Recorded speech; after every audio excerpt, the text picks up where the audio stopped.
it's really great to welcome Jill and Colin Lovell. Jill and Colin came and did a real travel talk at the Adult Education College in March 2017. So some of you may have met Jill and Colin, and some of you will have known them well from the time they lived in Leicester. Jill and Colin are speaking to us from Rainham in Kent, not far from Thanet, the area which they're going to talk about today. So I will hand over to Jill and Colin to share their lovely photos and their stories. Thanks very much, Jill and Colin. Yeah, well, thank you for having us. Are we screen sharing from now?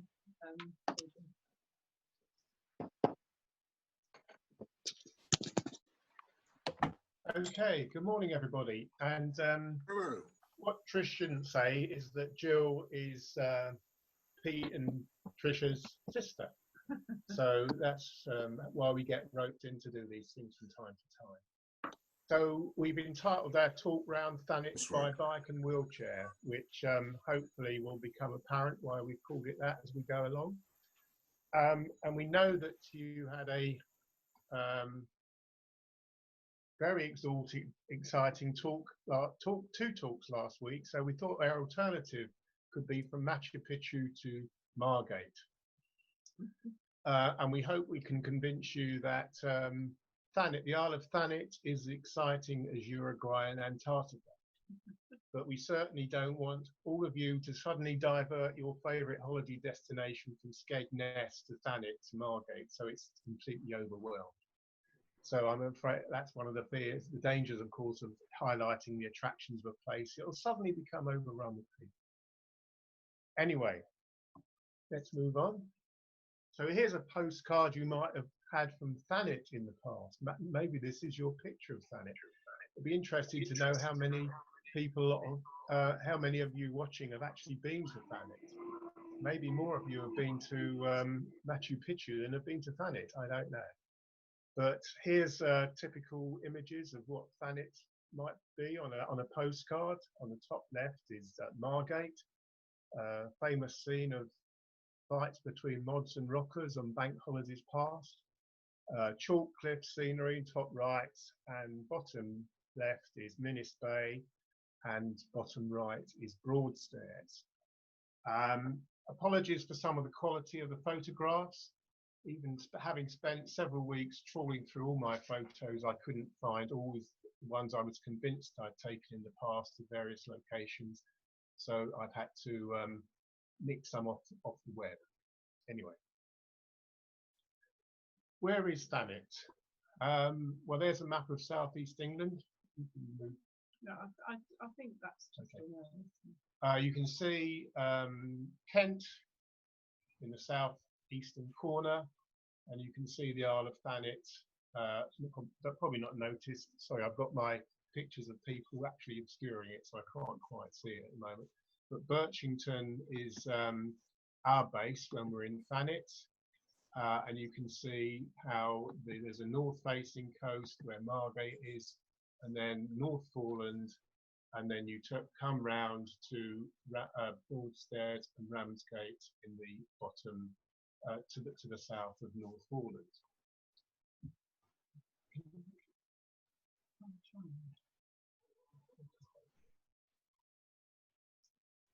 Here's a modern map of just what Thanet looks like, and you can see that I'm going to use for our tour around the island what's called the Viking Coastal Trail, which is a particularly attractive cycle route, which I try, 32 miles long in total, which I try and do most years, sometimes in 2 halves if I can't do the whole lot in one go. But you can see there Thanet and its principal characteristics, and it's those, I suppose, classic English seaside resorts of Margate, Broadstairs and Ramsgate, which have made it, will be the reasons that most of you will know it. But we hope we can show you this morning why there are lots of other reasons why you might want to visit. Can we just highlight Birchington, which is where our caravan is? Yeah, you can see don't think you probably can't see my mouse pointer, can't you? But I haven't got my laser pointer working today. That was a bit of technology too far, so I haven't used that. So you can We see can see your mouse, Colin. I mean, oh great. So there's Birchington. Another reason why you might know about Thanet is Kent International Airport, as it's rather grandiosely entitled. Manston, if we have time towards the end, I might say a little bit about Manston and its history, but it's no longer an airport, although people are hoping to start it up again as a working commercial airport, particularly for freight. But it was the site of Operation Stack, an alternative location for lorries to park up if there was a big, well, it still may well be, a big backlog of lorries waiting to cross the continent. Who knows what might happen at the end of this year, and the start of next year. Okay, so I hope that gives you a flavour of the geography of the Isle of Thanet. Now, why is it called an Isle of Thanet? Well, it's always not been connected to the mainland like it is now, and this is a historical map showing the Wonsum Channel, which actually separated the island from the mainland of Kent. And you can see there was a ferry crossing here towards Sarr.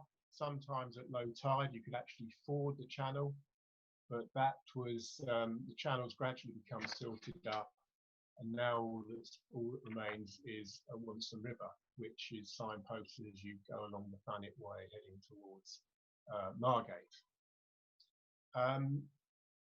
You can see at Reculver up here and Richborough down here, there's Latin texts giving the Latin names of Richborough and Reculver, and that's because both of those were Roman forts which defended the Wonsum Channel effectively.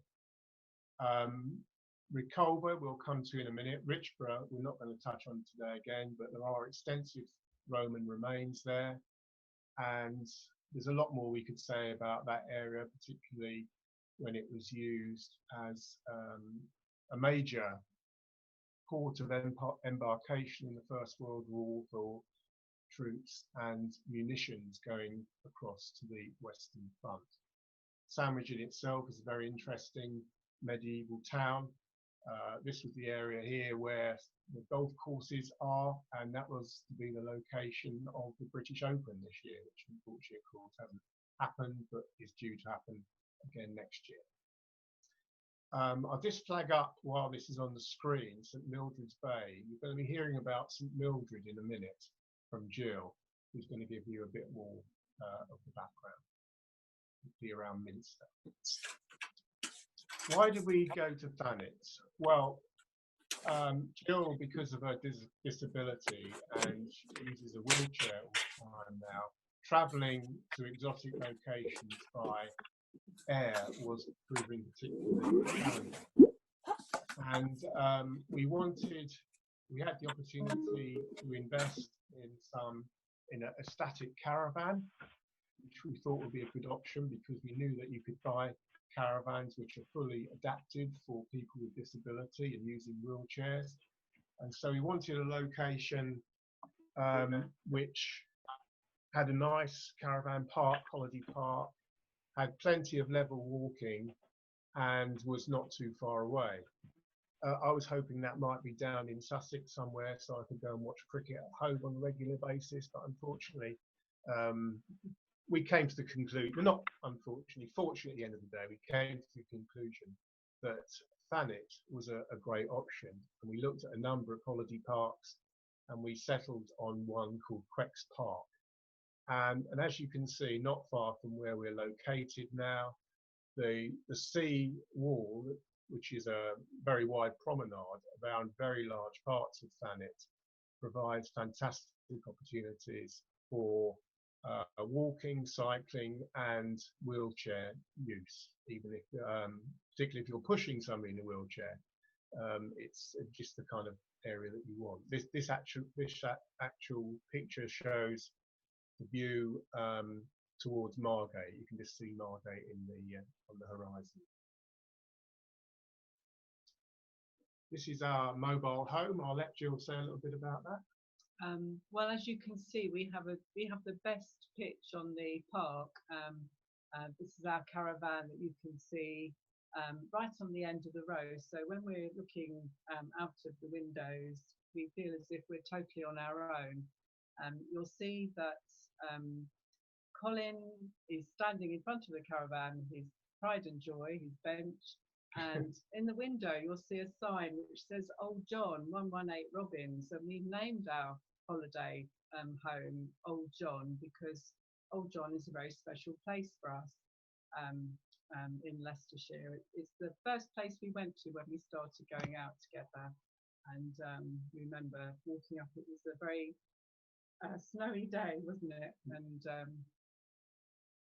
because it was actually in December, 1981, and so yeah, Old John. So hope you get the idea of why we're in Thanet in terms of our wonderful holiday home, but also as we go through this morning, you'll appreciate all the joys of the area. Yeah, the next slide. I noticed I've got the bucket there. I must have been washing the windows or the outside of the caravan. Of course, when you have another somewhere to stay on holiday, it does mean you get two lots of housekeeping to do. Here's a quiz for you. What links these images to Thanet? There's no prize at the end, but well, if you can just some of the answers will become obvious as we go through. But there's 5 images. I hope you can see there. Yeah, 5 images, and we'll come to the end why they're associated with Thanet. Over to Jill for history. So well, here's the beginnings of the area, and as you can see here, we've got St Augustine's Cross, which is situated at Ebbsfleet. Yes, it says on the sign. And so the Romans came to Britain, and then Augustine came in 597 AD, and there is this monument which reminds us about how Roman Christianity came to the shores. Now Augustine went straight on to Canterbury, where he met King Ethelbert. And can we have the next slide? It's not moving on. And it was actually it was Domneva, the character in the middle of this beautiful tapestry, who came to Minster and was set up the first abbey at Minster Abbey. Not to be confused with Minster on the Isle of Sheppey, I hasten to say, but this is Minster in Thanet. Now, I'm going to read you a little bit about Domneva's deer. You can see the deer on the left of the picture. Legend has it that Ethelbert moved his court to Reculver, which continued as a royal estate until AD 669. But at this time, Ethelbert's great-grandson, Egbert, handed the site over to Abbot Basser for the foundation of a monastery.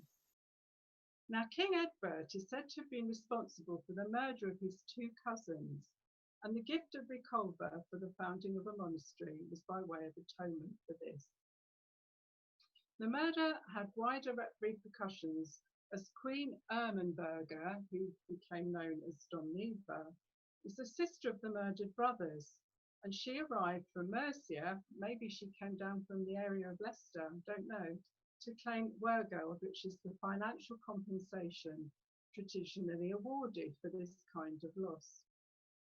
So anyway, rather than receive the money, she was granted the land around Minster to form an abbey. And the area of the land which was decreed to her was the course of her tame deer, which she set free to wander across the Isle of Thanet and thereby established a boundary. So the convent was founded at Minster, and the Abbey of Minster in Thanet is contemporary with the church at Reculver, dating from 670. So therefore, Thanet has got Domneva's symbol of the deer as its main sign. I'm hoping that, oh, there's the picture. And this shows the sort of the date, AD 670, the founding of the abbey. And the deer has become the sign for Minster in Thanet. How do I go back? Right. I should say that, so Domneva was the first abbess, and then on the left you've got Mildred, and Colin pointed out St Mildred's Bay, and then the third abbess was the person on the right. But that shows the significance of the deer. Now here you've got a 14th century map of Thanet, which you'll see is the wrong orientation. So Colin will explain a bit about the map. East is at the top. Yeah. So you can read all the signs around that. You can see that various churches were all founded in Thanet by the 14th century. And then you've got the curses serve the deer's course. And you've got the monastic church at Reculver. St Nicholas at Wade. We haven't got a picture of St Nicholas today, but you'll see that Minster also has the parish church of St Mary the Virgin, which is known as the Cathedral of the Marshes. So let's move on to the next. Now here we've got Minster Abbey, which is a really beautiful old building. And you can see the wall with the cursor. Here it is. So after Mildred and was at the abbey in Minster. She became very popular and so on. It was at the time of the fourth abbess that the Vikings came and raided, and so we had the ending of the abbey at Minster. But then after the Norman conquest, the abbey was then re-established as a monastery with St Augustine monks from Canterbury. And of course it was at the time of the Reformation that the abbey or the monastery came to an end again, and that's where you have the wall at the end, and so we would have had much more of the abbey up in time of the Reformation. So can we have the next slide? So here are some more lovely pictures of Minster Abbey. This picture here in the middle, it's actually inside the new chapel, I think, the new church. One of the mother abbesses more recently was very artistic, and there are various pieces of work that she has produced for the abbey.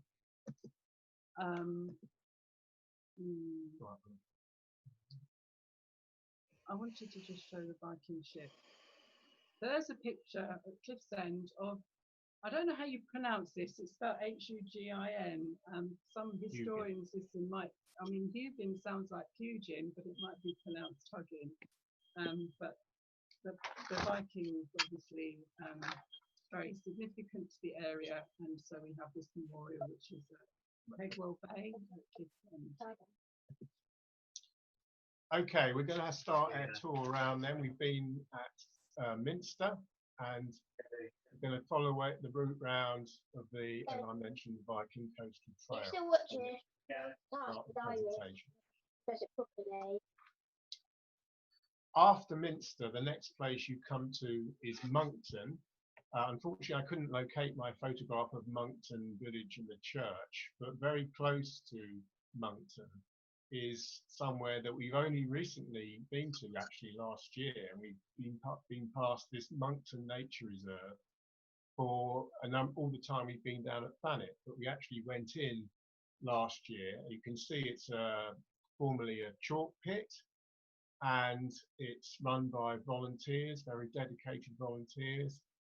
I've got a fantastic second-hand bookshop in the visitor centre.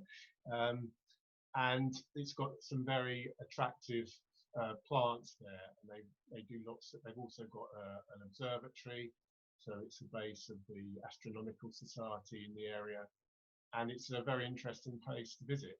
Not always easy to push somebody in a wheelchair around, but I think they're going to be working on that. Fortunately, of course, we haven't been able to go this year. And like many charities, organisations who run on and dependent on donations, they're in difficulties financially. Anyway, if we were carrying on round, one of the things which Thanet is known for is it's the kind of cabbage capital of England, I suppose. Lots of brassicas are grown here, and I was riding my bike past this crop sprayer, water, what's the word? Anyway, I got wet going underneath the spray from the large piece of machinery there. This is on the way to St Nicholas at Wade, which we're not actually going to focus on today. But we are going to talk about Reculver. This is a particularly nice picture I found, which was taken by Sarah Neiman, so I've given her credit there. And as I've mentioned before, Reculver was previously the site of the Roman fort, defending the northern end of the Wonson Channel.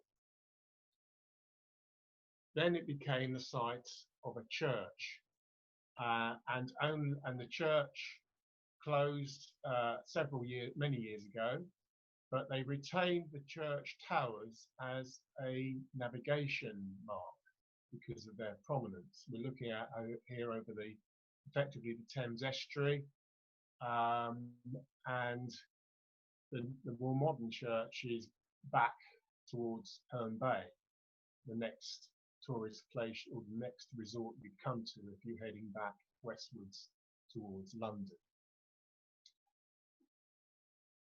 Just to the right of the picture, there's a very nice pub as well called the King Ethelbert, which I've not actually taken Jill to yet, but I keep meaning to. But one of the things which Reculver is particularly known for oh yeah, there's me on my bike. If anybody sees that bike, by the way, it was stolen from Rainham Station last year. So if you get offered a nice red bike looking a bit like that, it might be mine. Reculver was one of the places where Barnes-Wallis and the RAF tested the bouncing bomb in 1943 in advance of the Dam Busters raid. That's a statue of Barnes-Wallis at Herne Bay, which he lived at towards the end of his life. Quite a modern statue, actually. But the photograph there, which you can see comes from the Imperial War Museum, shows a Lancaster bomber dropping its upkeep bomb being trialled at Reculver. And they had to have several trials there before they could be satisfied that the revolutionary technique that Wallace had come up with of a bouncing bomb could work effectively against the dams in Germany, which was its purpose. Interestingly, I found out this week, reading Max Hastings' really good book on the Dam Busters raid, it's called Chastise, that another site used for trialling the dropping of the bombs was Ibrook Reservoir in Rutland, just south of Uppingham. And you'll probably know as well that the Derwent dams in Derbyshire are also used for trials. But Ibrook Reservoir particularly is a very small reservoir. Maybe that's why it was chosen. I didn't know also that it was actually that reservoir was constructed to provide water to Corby Steelworks. Anyway, they found out trialling the bombs at Reculver that they had quite a few mishaps, and one of the Lancasters, that may well be the one actually, that got damaged because the spray up from the water. And they found out that the only way that the bomb would work effectively would be if the bombers could fly at 60 feet above the surface of the water, which was incredibly low. And when the raid actually took place, quite a few of well, at least one of the bombers flew into power lines and was destroyed. And it was known that sometimes the bombers flew beneath power lines; they were going that low. Sorry to be boring about, do a bit of an anorak about this, but very interesting. I'm sure many of you remember the Dam Busters film. I mentioned earlier that the walking round Thanet was one of the things which attracted us. Here we are walking with our two friends, Alan and Alison. We're walking away from Reculver towards Minnis Bay. Minnis Bay was a holiday resort that we only found out about quite late in our move down to Kent in 1993. People said, "Oh, it's a lovely beach, you ought to go there," and it certainly was. It's a very quiet beach. It's got a nice pub restaurant. It's got all the facilities you would need, but lovely sands for children to play. Unfortunately, it's often affected by seaweed being swept up, but the council are very good at clearing it away. Very distinctive smell, seaweed. This is at Minnis Bay when we were with our family. Actually, this photograph was taken before we even bought our caravan at Birchington. And you can see there that Jill's using our other form of transport, the kind of beach buggy, which was an interesting bit of equipment, but enabled her to go down a slipway onto the sand. And you can see in the background there that they're doing works on the breakwaters. That was several years ago now, as I mentioned. But Jill, unfortunately, I was unable to use that anymore. It's quite tricky getting in and out of it, as you can see. And you can see their daughter in the pink top there, and Iris, probably in her first year. She's now 7, and Joseph in the striped top. He's now 9. Thank you, Jill. Joseph was in heaven that day, because not only was he on the beach, but he was able to use his own tractor to do some digging in the sand. And of course, we were entertained with all this wonderful equipment on the beach. But there's his 2 cousins as well in the picture, Harry and Oliver. I think this is the only railway picture in the presentation today. Apologies for that, for those of you I know who are transport enthusiasts. I'm sure some of you will have seen John's excellent presentation on Tuesday evening on Leicester trams. This is Birchington Station as it was once. There's a lovely bus in the background. John will probably tell you it's a Bedford OB, I think, but he'll correct me if I'm wrong there. Looks like a train coming down from the Midlands with a holiday makers bound for Thanet, and maybe others going to work in London is that a schools class engine going towards London on the left-hand side.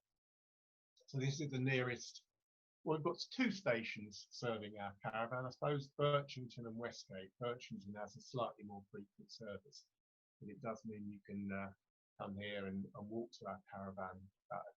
Well, it's quite a considerable walk, actually, isn't it? So we've got 5 minutes left, so would this be an opportunity to look at some of the comments in the chat? Okay, so I'll just finish off Birchington.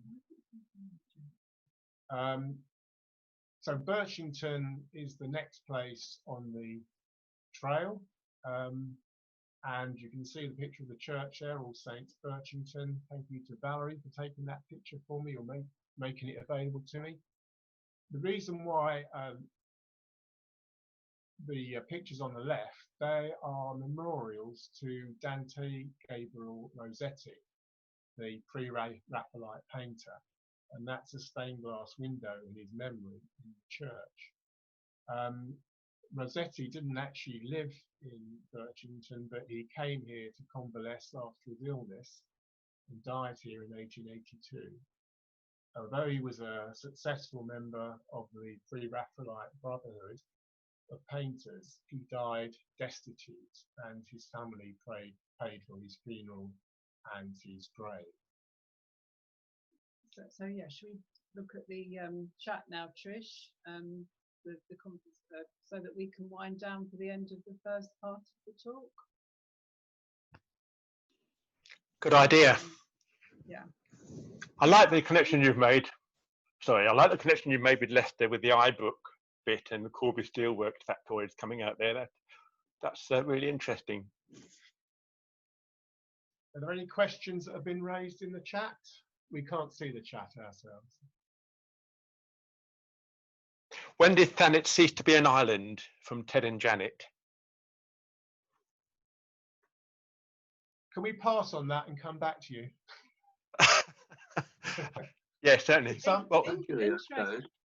In 1953, it did become an island again. I do remember that fact when there was a lot of flooding that year, and Thanet was actually cut off for a while. But yeah, we'll quickly do some research and find out when Thanet ceased being an island. Thank you for that question. Sometime between the 15th century and today. Gradually ceased to be an island, I've heard. What they've heard that. Yeah, somebody commented about that. I'm just trying to find it. The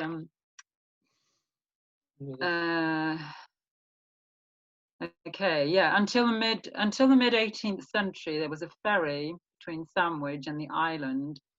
In 1755, a wooden drawbridge was built, and the ferry was closed. Yeah. Right. Thank you for that. That's helpful. And there's also, same person, not sure which Janet this is. And in Norse mythology, Hugin and Munin are a pair of ravens that fly all over the world, Midgard, and bring information to the god Odin. Right. So someone's obviously very knowledgeable about this area. Great. Thank you so much for sharing all these comments. We've left Birchington and we're heading on to Westgate, as you can see. And here's a photograph of me on my bike again, the stolen one, if anybody sees it. And this is Joseph, taken a few years ago now.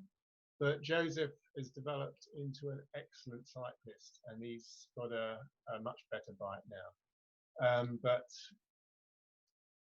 in the background, you can see the West Bay Cafe, which is one of my favourite eating places in the whole world.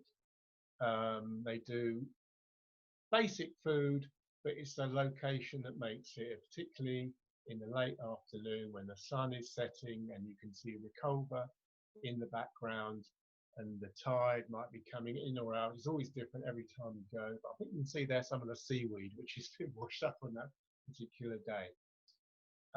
Anyway, let's move on to carrying on round. And here you can see some of the chalets, which are pretty expensive to rent. So we haven't got one of those, not much. So nice that it will be down there going round with Jill on the sea wall. So the next place we come to is Margate. Margate has benefited from quite a lot of investment in recent years, quite a depressed place in lots of ways, as is the whole of Thanet.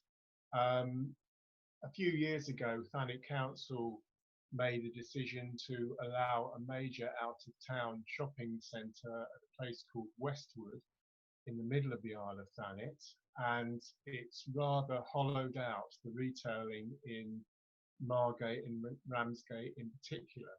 Although the traditional retailing has disappeared, that has enabled a lot of interesting, quirky, craft-type shops to come in their place, which adds to the attraction of Margate. So it's not all kind of standard chains of shops anymore, but lots more individual businesses. You can see there some of the new housing which has been built on the seafront in recent times. In the background, you might just better make out the Royal Sea Bathing Hospital, which is built in 1781 or 91. I can't quite read the date stone there, but that building has also been converted into apartments. Now, you might recognise this picture from the quiz that I set you at the beginning. This is the Nayland Rock Shelter. And the reason why I've included this picture is because this was where T.S. Eliot sat when he wrote some of the lines from the famous poem The Wasteland, which was published in the 1930s. I'm going to read out this quote to you from a chap called Stephen Moss. This was in The Guardian. He went down to Thanet to try and find this shelter. I don't know much about that sort of thing, I'm afraid, says the woman at the Nail Rock Hotel. I should know about Margate's history, but I don't. He's down in Kent, this is Stephen Moss, looking for the seaside shelter where in 1921, recuperating from a nervous breakdown, T.S. Eliot had sat while writing Part 3 of The Wasteland. On Margate sands, I can connect nothing with nothing. The broken fingernails of dirty hands. My people, humble people, who expect nothing. Having spent the previous evening in Margate, I know how you felt. I think that's a bit defamatory to Margate now, actually. And actually, this is an old article, isn't it? It is quite old. And since then, I know the Turner Gallery has actually had quite an impressive display, including writing and artwork of local people, and The Wasteland was one of those works which was displayed. Jill's going to talk about Dreamland now, one of the major attractions of Margate, where we're often seen spending our time. Well, I don't know about that really, but Joseph and Iris, I think, would say it's one of their favourite places when they go down to stay at the caravan. And it really is quite oldie-worldy still. It's been done up really, and it's looking very vintage, and it is quite delightful. And the advantage of being there all the time is you can actually take advantage of the deals, and very often local people have been given, you know, weeks where you don't actually have to pay to go. You pay one fee to go in and don't have to pay for each ride.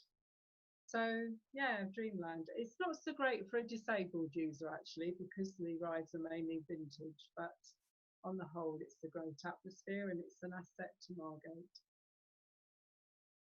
On the left you can see the Scenic Railway, which is a wooden construction, and because of that its historic interest is actually a listed building.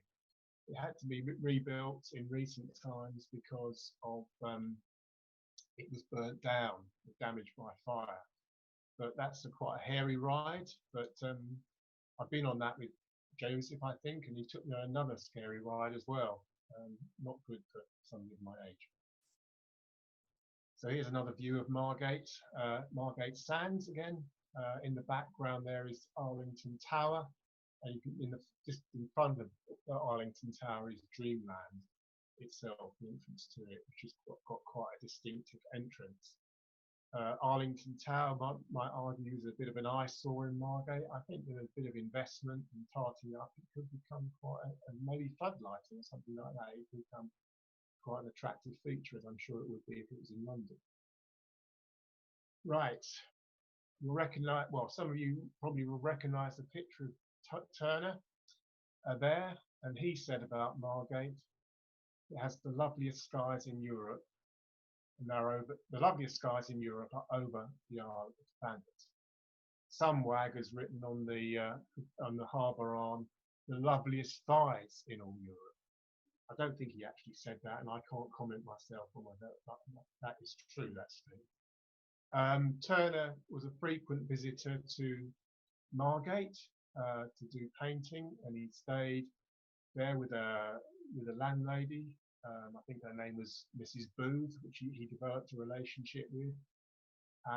And some of his paintings are actually around this area. And that he's given his name to the new art gallery, which was opened in 2001, just on the at the landward end of the harbour arm. If you've been to Bilbao in Spain, you'll know that it has the Guggenheim Museum gallery, which I suppose a lot of towns, cities across the world, which may be in need of regeneration, have tried to copy that effect, because investment in the arts is seen as a way forward for attracting people to the area. And I think the Turner Contemporary has had that effect. And they have lots of interesting exhibitions there. It's free to enter, which is fantastic. And whenever we go, whatever's on, whatever you think of it, it's always worth going. Jill mentioned the exhibition they had based on the wasteland last year. Can you point out the? This is the. It's the best tourist information centre in the world, and it's sited in the old customs building for the harbour. Yeah. This is an exhibition held in the Turner Contemporary a few years, well, last. And it's by Cornelia Parker, who some of you may have heard of. And she took some former instruments from a brass band up north and had them all squashed. I don't know if that was done with a traction engine steamroller, but it was, I just love the effect of it. And there's a lot more can be said about it, but we probably haven't got time to do that now. But if you're down in Margate, you must visit the Turner Contemporary. And last year, in the beginning of this year, of course, it was it hosted the Turner Prize, which must have raised its profile considerably. This is a statue which is still sighted in the sea, just off at low tide. It's exposed. One of those well-known figures by Anthony Gormley of his own body. This one's called Another Time. And it was lovely to see families and children especially walking out at low tide to communicate with the figure at the end of the little bit of rock shingle there. I think it's due to, it's been there about 2 years now. 2 years now. I think it's due to be relocated at some point soon. So leaving Margate, we come to Kingsgate Bay. There are a number of very attractive bays around Thanet. I know that some of our family have been to Botany Bay and Joss Bay, Dumpton Gap, but all of them kind of classic examples of chalk cliffs with all the particular interesting flora that goes with it. Broadstairs is our next place, a place where Dickens spent some time. And as he described Broadstairs on one occasion, we have a fine sea, wholesome for all people, profitable for the body, profitable for the mind. The boats are dancing on the bubbling water. The colliers are afloat again. The white bordered waves rush in. The children do chase the ebbing Neptune. All the sea is sparkling, heaving, swelling up with life and beauty this bright morning. I don't think there are any colliers on the water, but there's certainly everything else he writes about there is probably still relevant. You know, a number of people who've moved to Broadstairs, they love it so much. It's a very attractive place. I'm sorry I haven't got any kind of photographs of the area. Another thing it's got, which is it shares with Westgate actually, is a very lovely independent cinema where they show interesting films. Anyway, that's the reason why Dickens spent time, well, he spent, when he was there, he spent a lot of time writing his books, as you'd expect. And he actually lived at a house which is now known as Bleak House on the cliff top. Here's a picture of me at Broadstairs, at one of its institutions there, the ice cream parlour known as Morelli's. Quite expensive ice cream. I think it was ice cream at London prices, trading on its name, but I managed to persuade a teenager passing by to take my photograph. We're moving into the Ramsgate area now. One thing that Ramsgate has got is its own brewery, Gad's Brewery, which we visited a couple of weeks ago to stock up on their exceptionally good beer. And probably will be going again there next week to restock up again. It's not the most attractive brewery compared to some that you might have come across, but the beer is certainly good quality. This is a view of Ramsgate from the west cliff, I think it is. There's a west cliff and an east cliff. The harbour lies in between, the Royal Harbour, and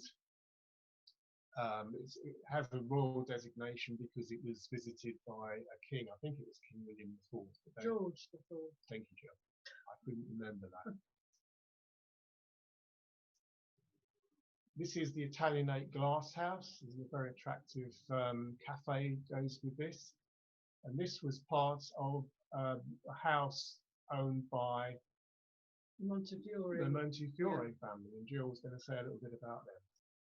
Oh, I'm not sure I'm going to say much about the Montefiore family, but certainly there's a park in Ramsgate, which is the George IV Park. Oh, is it George VI? Sorry, too many Georges. And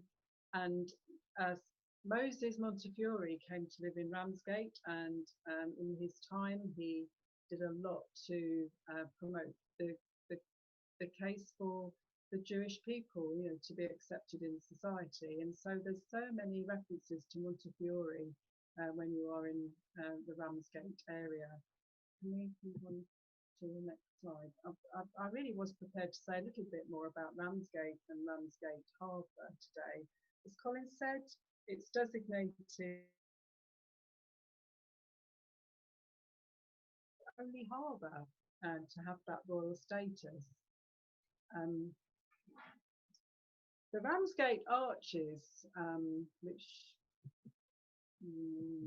there's a picture of the Ramsgate arches, but they were built in 1893 to 1895, and Ramsgate is very much a garrison town, and so these are listed grade 2, the arches, and that's a wonderful picture of the Ramsgate harbour.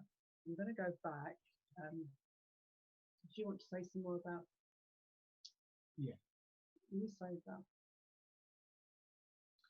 I was going to say a little bit about the port of Ramsgate. I think Trish asked me for some words about the Isle of Thanet, and I said it was probably remote. Probably what I meant was it was a bit of a dead end. And the only reason you might have gone to Thanet in the past, maybe, was if you were catching a ferry from the port of Ramsgate, which you can't do anymore. The only reason in recent times you might have gone to Ramsgate was if you were a live animal, because it was a centre for export of live animals, and of course that generates a lot of protest, and there hasn't been any of that in recent years. I know the council would like to see the port regenerated and used a lot more, but they haven't succeeded in those efforts so far. So here we come to the Sailors' Church, and the top left here is a picture of the Sailors' Church, which was originally known as the Little Church by the Sea.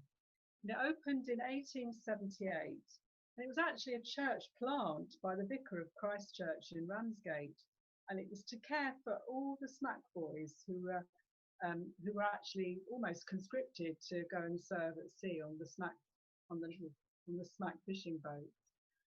So it was a place for them to go when they weren't actually at sea, where they didn't have to sleep on the streets, and where they were cared for spiritually and physically.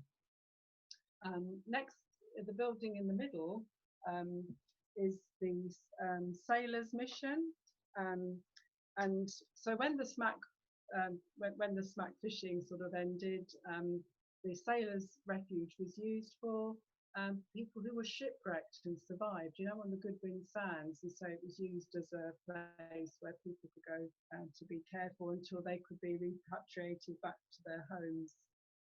Until last year, the Sailors' Church was open during the summer months on Sundays and also during the week for refreshments.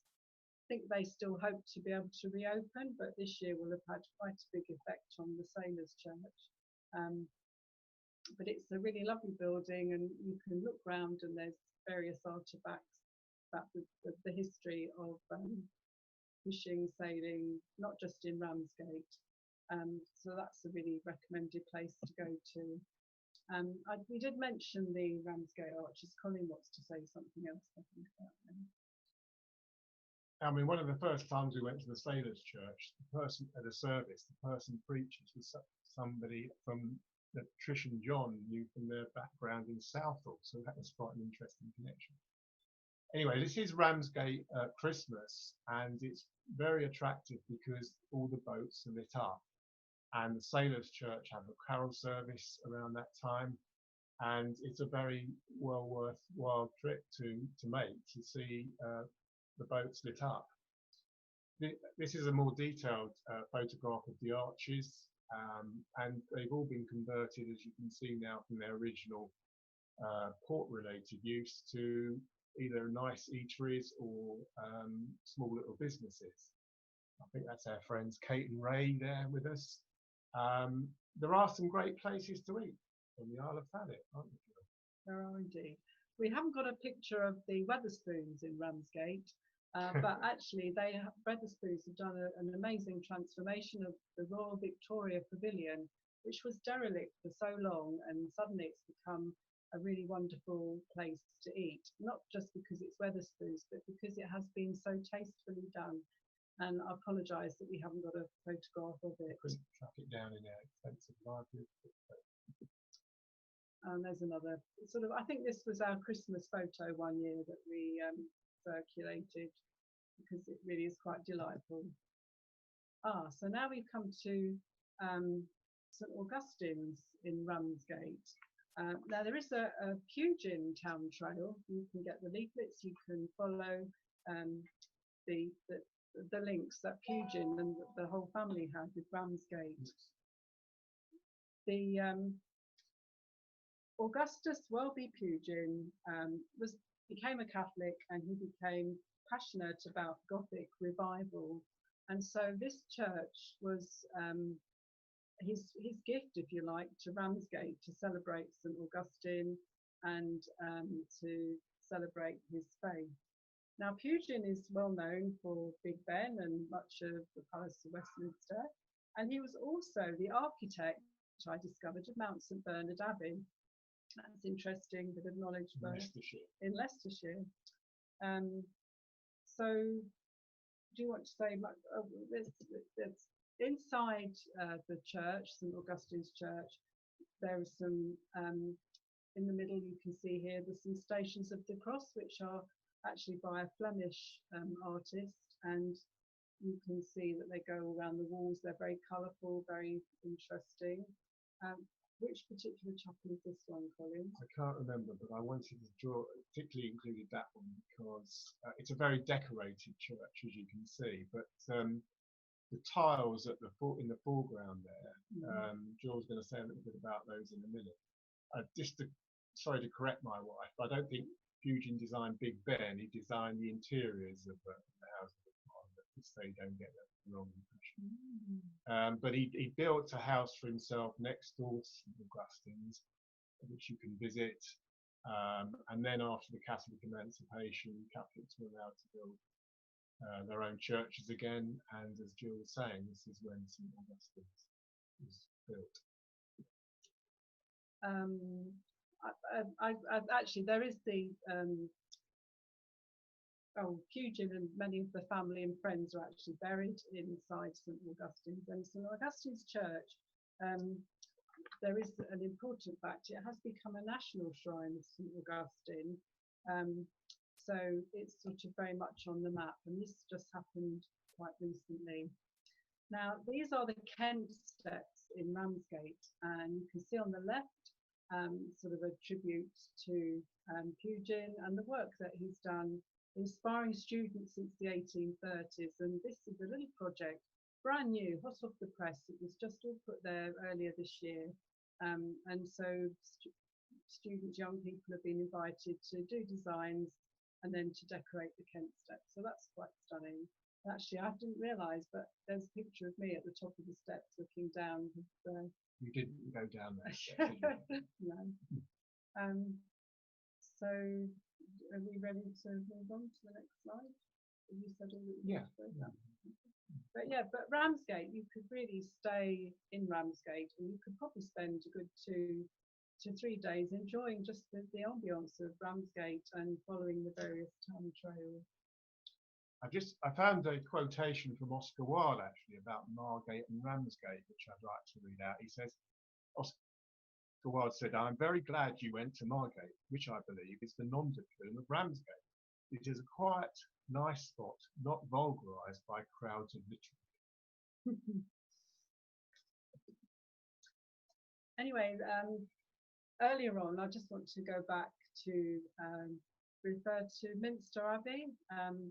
I didn't talk about the current abbey, the nuns who live there now.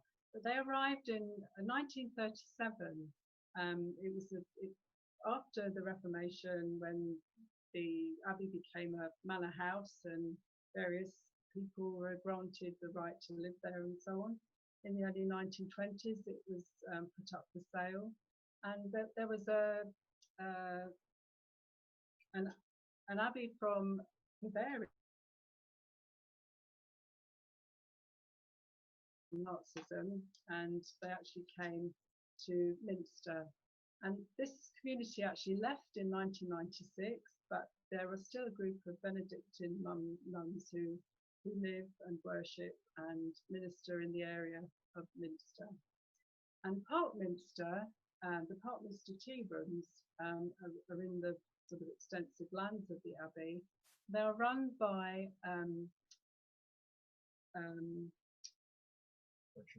a social enterprise, that's right, people with learning difficulties.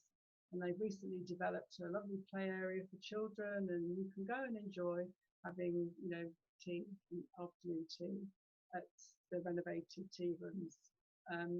Minster also has got the Minster Corner House restaurant, which is actually very nice. It's also got a nice micro pub, which I haven't visited yet, called the Hair of the Dog, because it's in a former hairdresser's, and I believe they still have some of the equipment from the old hairdressers in there. Anyway, we're back at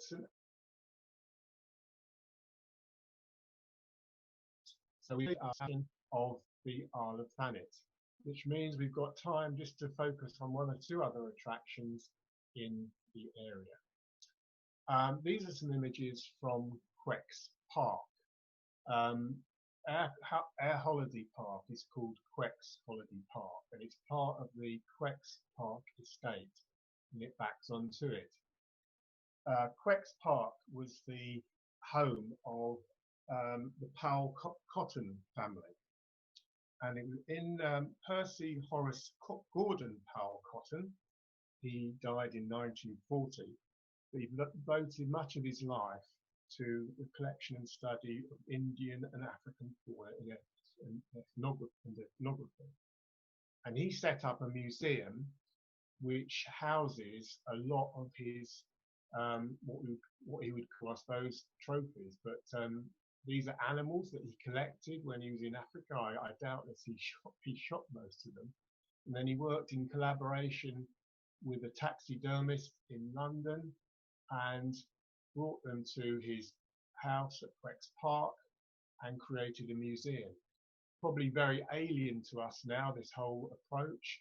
I think the family subsequently have become more involved in conservation of animals in Africa. But you can see there's a model African village on the bottom left-hand side. I think when you visit this, it's fascinating, but it's also slightly uncomfortable. We haven't been for a number of years now, not because of that, but we just haven't fitted it in. And at the back, they've got some very nice gardens. You can get married in the gardens there. And they've got these series of greenhouses. You can see a picture of one of them there, which is being restored at the moment with the help of volunteers. But an interesting place to visit. And everywhere around the area, you'll see houses which have been built, which often have the Powell Cotton emblems on them.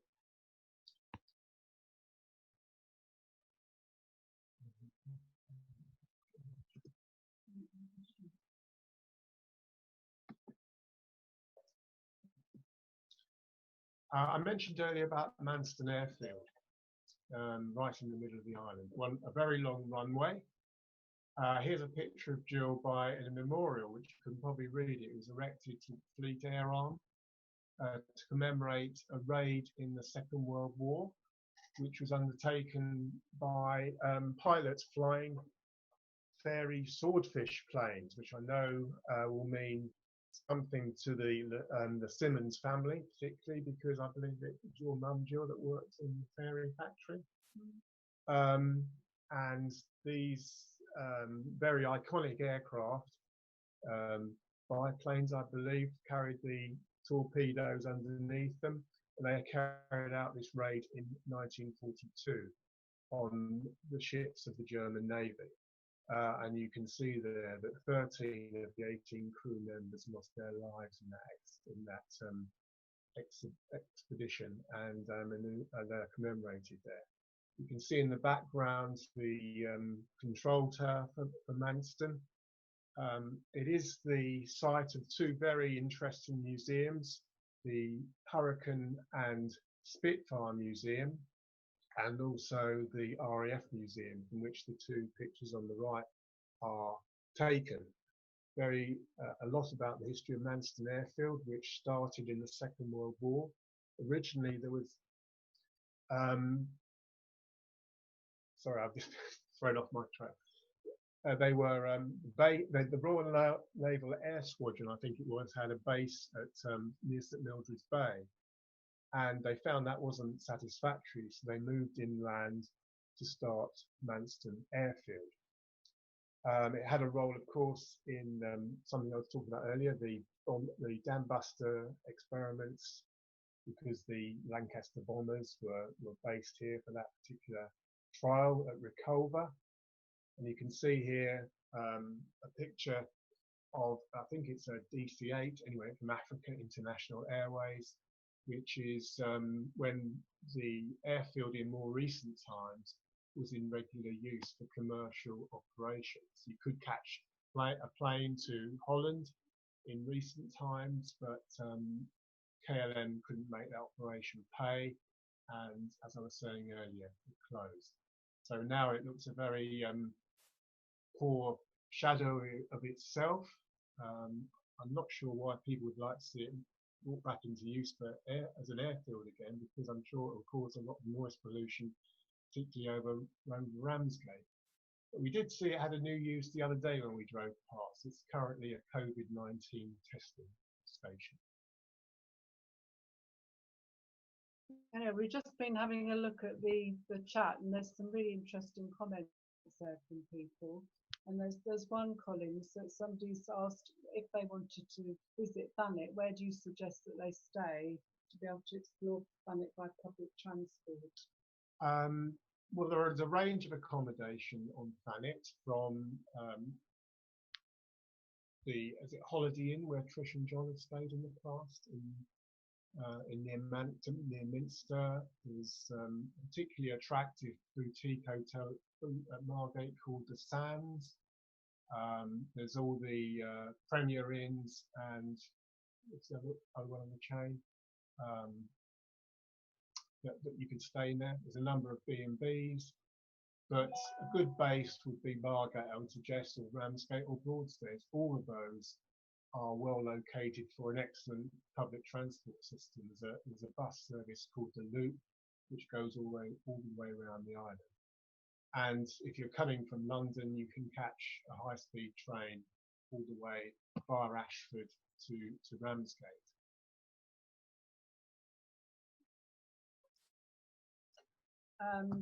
Yeah, time is tight. We need to speed on a bit. I would like to say that actually, I think if I were going to stay in Thanet, I would like to stay in Ramsgate. They've got a variety of really good boutique type hotels that are being opened, and as I say, I think it's a really good base for. And there's a railway station at Ramsgate, and you can actually use that. Yeah, Colin has said that. So. Yeah, anyway, let's do the quiz answers. So you may remember there was a picture of, these are the answers, there was a picture of Morning Cloud, which of course was Edward Heath's yacht. Edward Heath was born in Broadstairs and went to the grammar school in Chatham. The middle picture is not of Turner, it's of Timothy Spall playing Mr. Turner in the film, which I'm sure some of you will see. And then we've got a picture of Tracy Emin, quite an old picture now, but she, of course, was the creator of the Unmade Bed. At the bottom, T.S. Eliot, who I've mentioned already. And then the picture, which you may not have recognised, was, I think it's pronounced Proserpine or Proserpine. I think it's Proserpine, actually, probably in classical mythology, but it was painted by Dante Gabriel Rossetti, whose picture is in the bottom left there. Tracy Emin has actually contributed a lot to Margate in terms of, you know, she was the person behind having the Turner brought there and so on. Yeah, she wasn't born in Margate, but she certainly lived there from an early age. Oh. That's all, folks.